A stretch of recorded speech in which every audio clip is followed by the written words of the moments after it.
Ayaw man natin, nagiging parang amo natin ang mga taong kinaiinisan natin dahil napapaikot nila tayo. Nakararamdaman natin ang galit at naapektuhan nila ang ating buhay. One classic example from the Bible is Haman, who hated Mordecai. Si Haman ay mataas na opisyal ng gobyerno.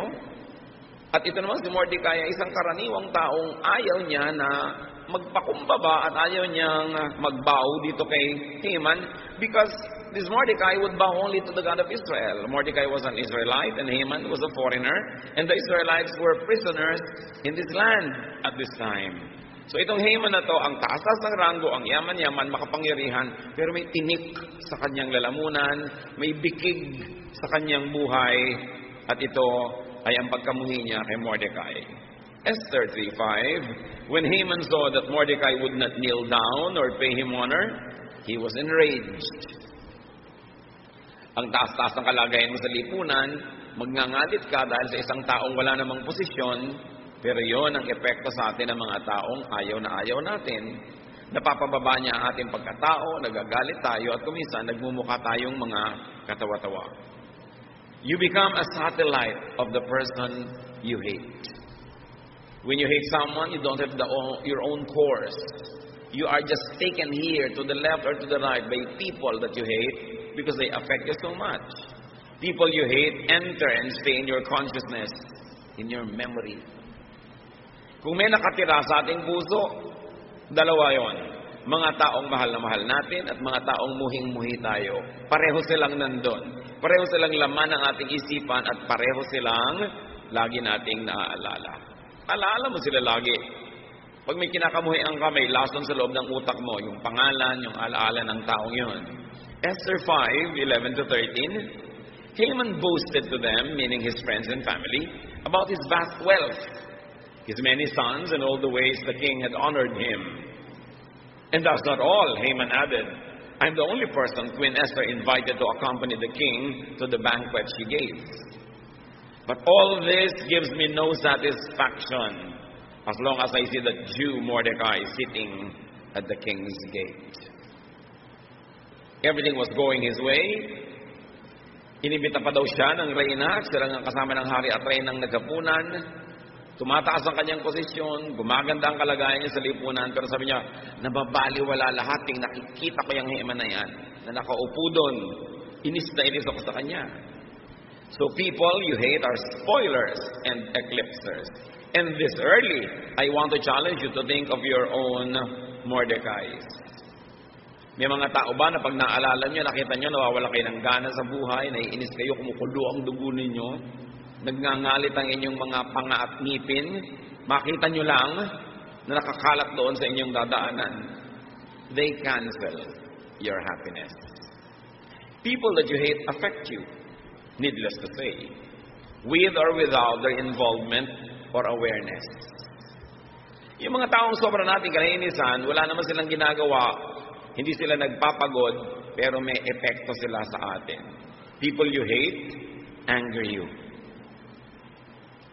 They uglify you, your looks and your behavior, and they set you back. Sobra kang pinapababa, iniaatras, pinipilipit ng taong kinamumuhian mo. Esther 5:9-10. Haman went out that day happy and in high spirits.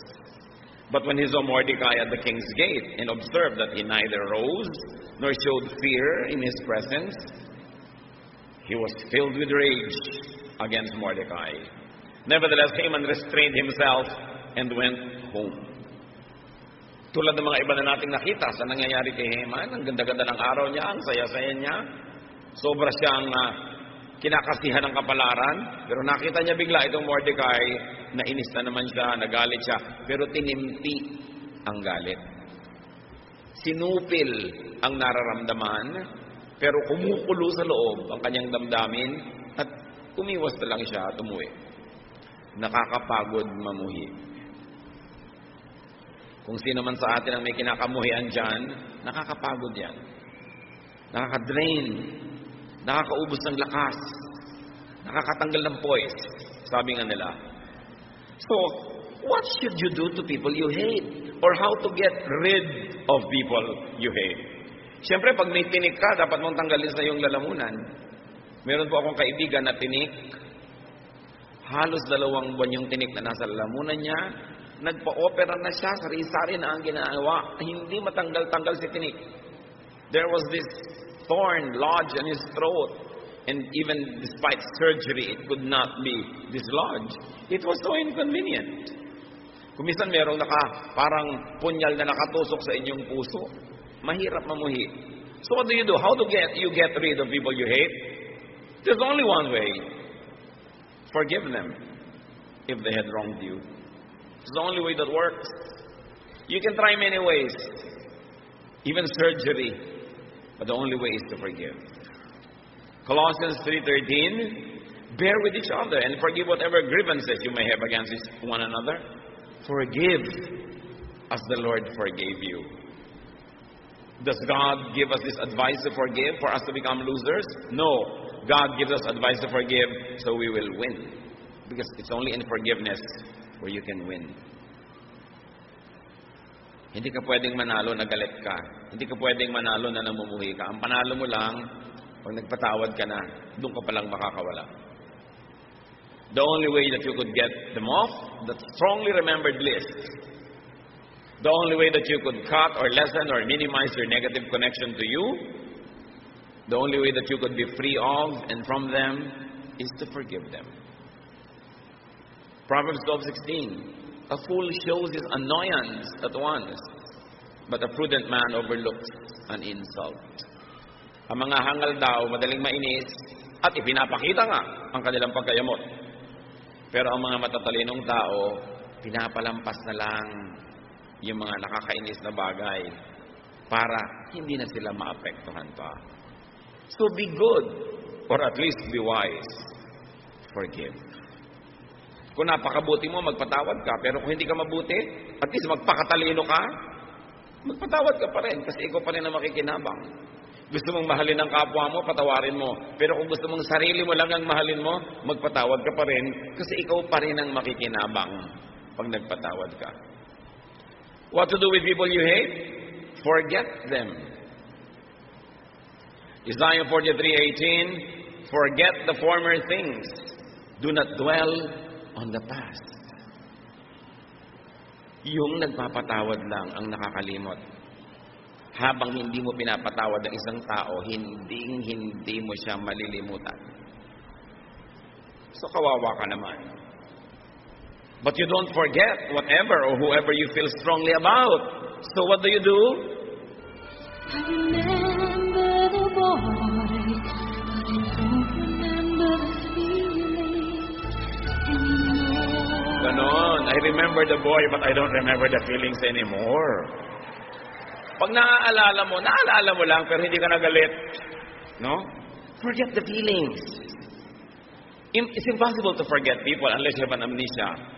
But you can forget the feelings. Yung feelings na masama, be free. Be free. What do you do with people you hate? Turn them into people you could like. By giving them positive influence. Nakakainis pa sila, nakakamuhi pala sila. Eh di, subukan natin silang baguhin para maging nakakatuwa na sila. That's the greatest victory. When you turn an enemy into a friend, that's your greatest victory. When you turn somebody unlikable to somebody lovable, that they color and spice up your life, you really have won. Proverbs 25:21-22, if your enemy is hungry, give him food to eat. If he is thirsty, give him water to drink. In doing this, you will heap burning coals on his head, and the Lord will reward you. So may kaaway ka daw, gutom, pakanin mo. Nauuhaw, painumin mo. Ang result niyan, hindi man agad-agad, pero kung lagi mong gagawin, mahuhulog ang loob sa iyo niyan. Hindi ka naiinisin, baka mahalin ka pa, yun ang tunay na panalo. Pero yung gutom, lalo mong ginutom, babangis lang yun, baka pati ikaw kainin. Gipit na, ginipit mo palalo, nangangailangan, hindi mo tinulungan, magtatanim ng sama ng loob sa'yo at maghihintay lang ng pagkakataong gumante. Pero kaaway mong mortal, biglang nagipit, walang dugo, dinonitan mo ng sarili mong dugo. Paano ka pa niya kakamuhian? That's why we say, if you can do it because you're good, do it. If you're not good, at least be intelligent. Still, do the same thing. At the end of the day, you win. How do you deal with people you hate? Change them. Change them positively. Change them with the power of God and with the power of your own love. And if not love, at least your own diplomacy. Then this world will be a better place.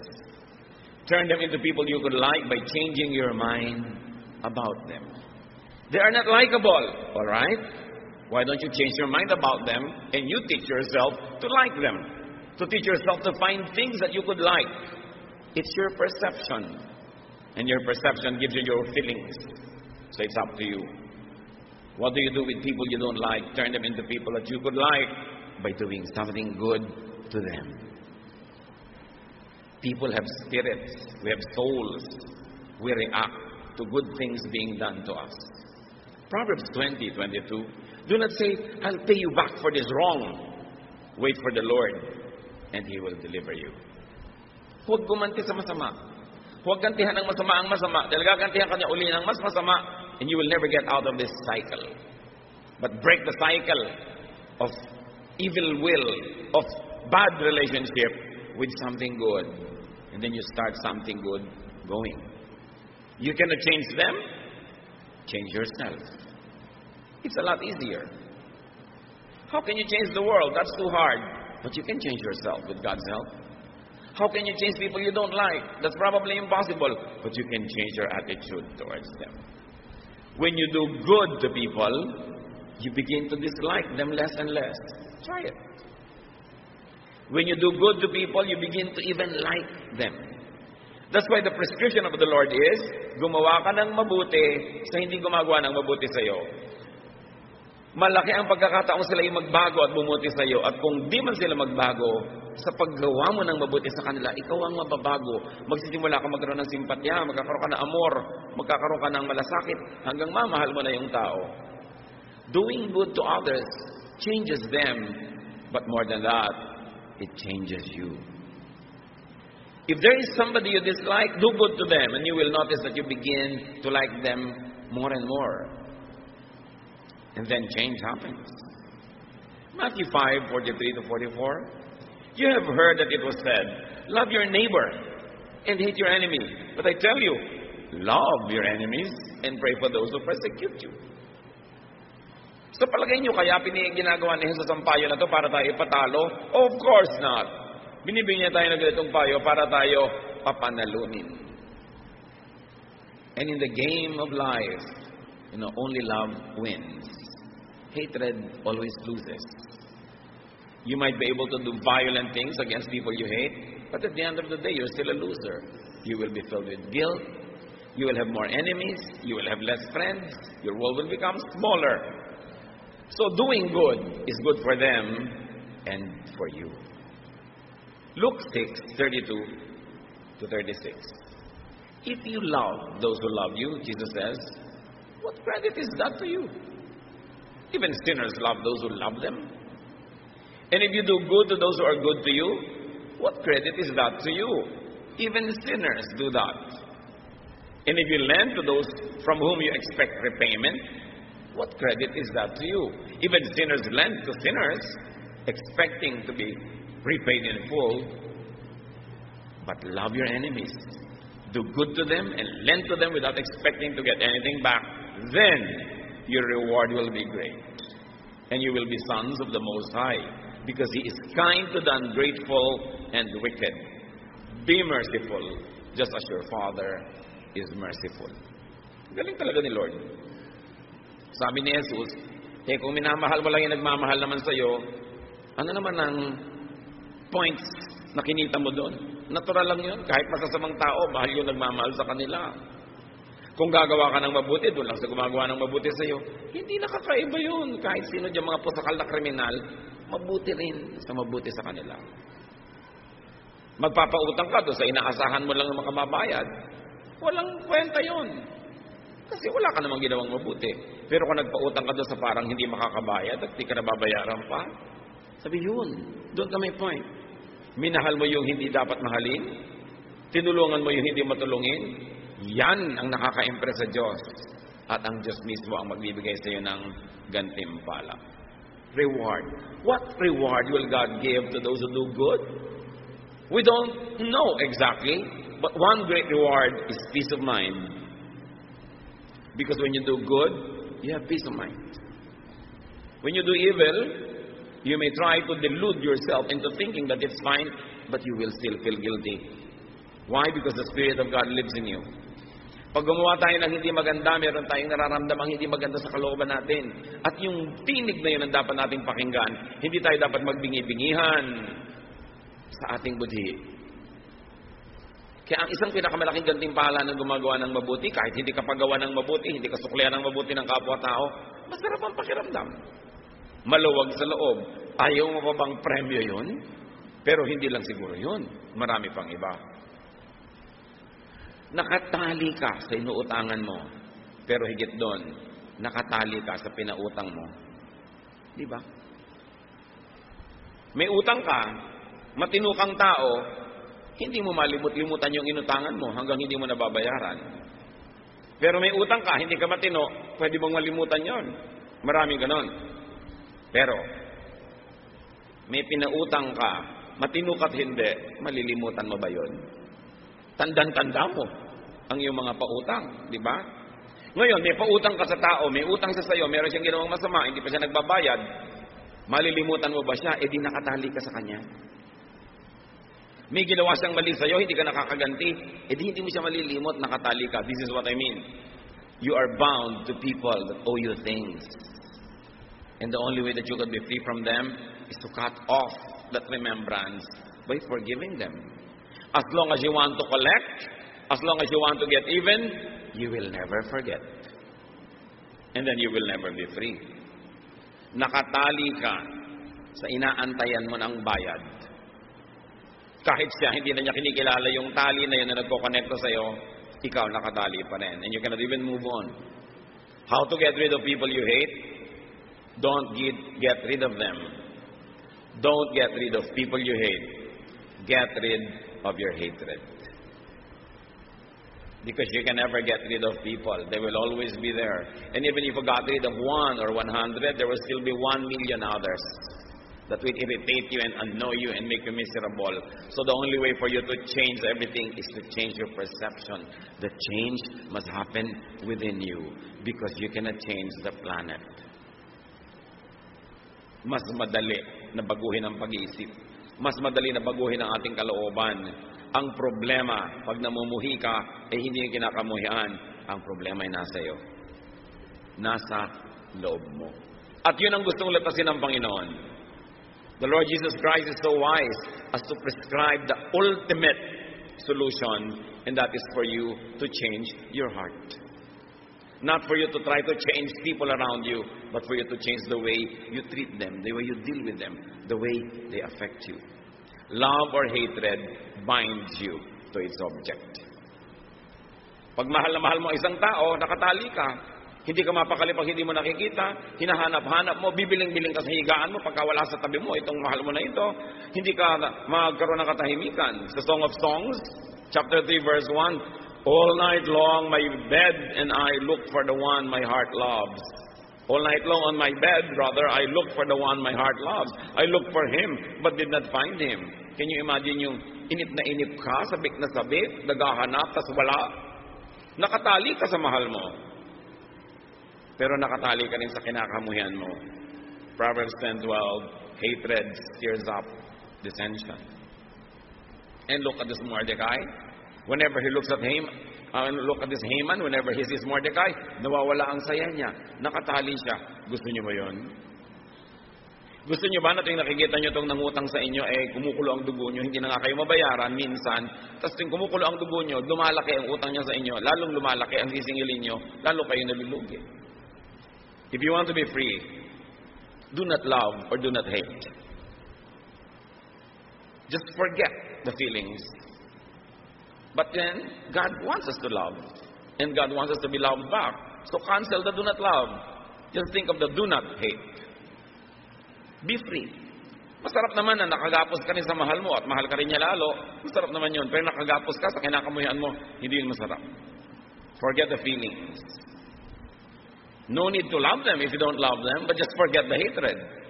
But then what else? If you could graduate to the next level of loving them, that is the ultimate victory. How do you forget? You first forgive. Mark 11:25, and when you stand praying, if you hold anything against anyone, forgive him. 5 beses nagdarasal ang mga Hudyo sa templo. 5 times a day. And Jesus says, and whenever you stand praying, if you hold anything against anyone, forgive him. So you have 5 times a day to remember to forget. To remember to forgive. Sabi niya, huwag muna kayo magdasal kung namumuhi pa kayo. Magpatawad muna kayo. At kung 5 beses ka magdarasal, at sa mga hindi mapadasalin, kahit 1 beses lang, edi yung 24 oras, nagpapatawad ka, hindi nagtatagal sa puso mo yung muhi, yung galit, yung poot, ikaw din ang makikinabang. Forgive. Ito ang talagang panalong formula to forgive. Yung, nakakainis ka ha, pero hindi ako maiinis. Panalo ako. Pero yung, nangiinis ka at nangiinis naman ako dito, talo ako. Hindi mo ako babayaran? Sige, sa'yo na lang. You're free. Pero yung lagi mo siyang kakabulin, aawayin, papahiyain, you are not free. Bumababa ka pa ng level. Jesus wins by transcendence, by self-control. Because you cannot control other people, then Jesus tells you to control yourself. At the end of the day, you don't make a clown of yourself, and you end up more dignified, more quiet, more placid, more calm. You win. Sino ang kinamumuhian nyo? Ano ang nakakamuhi sa inyo? Lalo na kung matanda na kayo, tapos may galit pa kayo, hindi na uso yan. Hindi na bagay. 10 taon na yung hinanakit nyo, 20 taon na yung galit nyo, malaki na ang pagkukulang nyo niyan sa sarili nyo dahil kayo naman ang durusa. Magkasambahay kayo, magkamag-anak kayo, magkapitbahay, hindi kayo nag-uusap, nakakapanigas yata ng leeg. Yung pinipilit mong tumingin sa iba para huwag mo lang makita yung ayaw mong kausapin. Napaka-abnormal na magkasama kayo sa isang lugar, hindi kayo nag-uusap. Napakalaking kabalbalan. Yung magsamaan ng loob ng matagal, lalo sa matatanda. Kasi parang wala kang pinagkatandaan, ang tagal mo nang nabubuhay, wala ka pang natutunan.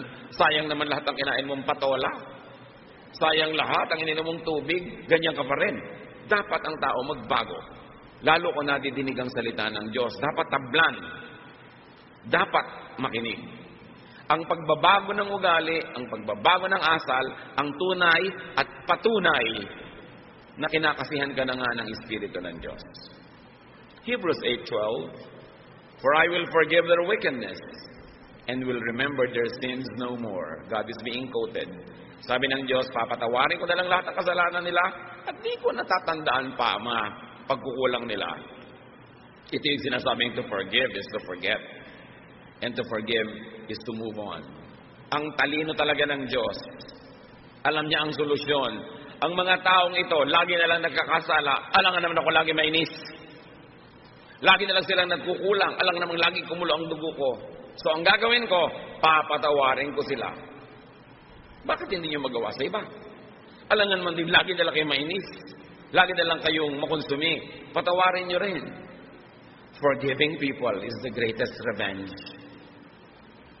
Ang dami mong kasalanan, ha? Iniisip mo, magagalit ako, makukonsumi ako, ma-high blood ako. No way, I'll forgive you. Then I'm free. Yun ang winner. Even God could be free from anger and agitation and irritation because He forgives. Something to learn. God forgets. Sabi niya, kung gaano kalayo ang silangan sa kanluran, doon ko ilalayo ang mga kasalanan nila. Ibabaon ko sa pusod ng dagat at di ko na uungkatin pang muli. Sinong tumahimik, hindi yun nagpatawad. Make it easy. Make it easier for others also to forgive and to forget you.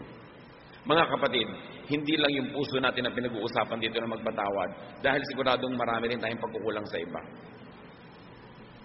As much as we are concerned about forgiving others, we should be concerned about helping others forgive us. Every day, whether you like it or not, whether you intend or not, you offend other people. Sometimes you take their place, or they think you take their rightful place. Sometimes you take the promotion that they think they deserve. Sometimes you win this romantic object that they think they should have in their lives. So kung may sinasadya man natin o hindi, may mga naiinis at nagagalit din sa atin. Lalo na kung sinasadya pa natin. At lalo na kung napukulang talaga tayo. So, tulungan din natin ang iba na patawarin tayo. Kung may kasalanan kayo, magbaba ng loob. Humingi ng tawad, magpakumbaba. May nainis kayo, magpasintabi. May pagkukulang kayo, punan. May utang kayo, bayaran. Help people forgive you because it's unkind for you to cause others to hate you because it sets them back. Ang tunay na kabutihan ay hindi lang gumagawa ka ng mabuti sa kapwa, tinutulungan mo rin yung iba para huwag mayamot sa'yo. Kasi kung nayayamot sila sa'yo, naiinis sa'yo, nagkakasala sila, mananagot ka rin sa Diyos dahil ikaw ang dahilan ng pagkakasala nila. So hindi lang tayo nag-iisip na, kailangan ko palang magpatawad.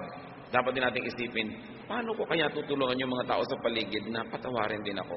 Yung mga inis na inis sa akin, paano ko kaya aalisin yung inis nila? Paano ko kaya palulubagin ang loob nila na nagagalit sa akin? So who do you hate? What do you hate? It's pointless to carry that weight. Jesus wants you free. Sabi niya, my yoke is easy, my burden is light. Pero yung pagdadala ng muhi at galit, mabigat na dalahin yan. Huwag niyong dalhin 1 minute longer because you can forgive. And you can ask God to give you the grace to forgive. And you can help others forgive you by being humble, by seeking their forgiveness, or by stop being irritating, by starting to be nice. We owe it to everybody. Meron tayong pananagutan sa isa't isa. Aming Diyos, salamat na lang merong paraan para maalis ang galit, para mawala yung utang sa amin ng kapwa. Salamat na lang merong pagpapatawad. Thank you, Lord, for the very idea of forgiveness. And because of this, we don't have to depend on others to repent. We don't have to repent on others to be nice and to be good. But we just have to decide to forgive. And we will be free. Patawarin niyo kami, Panginoon, kung sinisira namin aming sarili at mga nasa paligid namin sa pagkikimkim ng sama ng loob, sa pag-iipon ng galit sa aming puso. Turuan niyo kami, Lord, na ang lahat ng ito isuko sa iyong panan. Magbago talaga ang isip namin at pamumuhay at huwag namin ipagpilitan, huwag namin tigasan ang ulo namin na patuloy na magalit at mamuhi.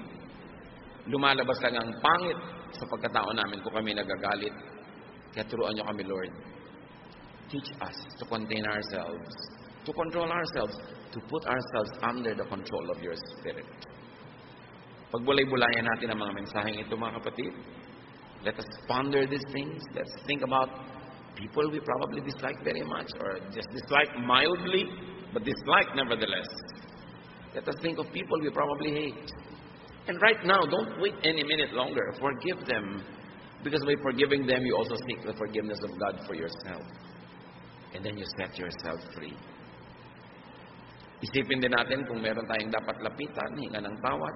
May ugali tayong dapat baguhin para hindi patuloy na mainis sa atin ang mga kasambahay o mga kasama natin sa buhay natin.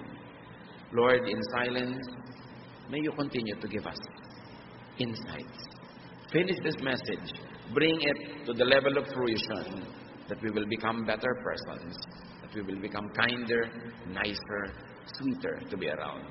Pagbulay-bulayan natin at sa tulong ng Espiritu, patuloy nating ubusin ang mga yamot, galit, pagkapot sa ating buhay na magkaroon tayo ng kapayapaan.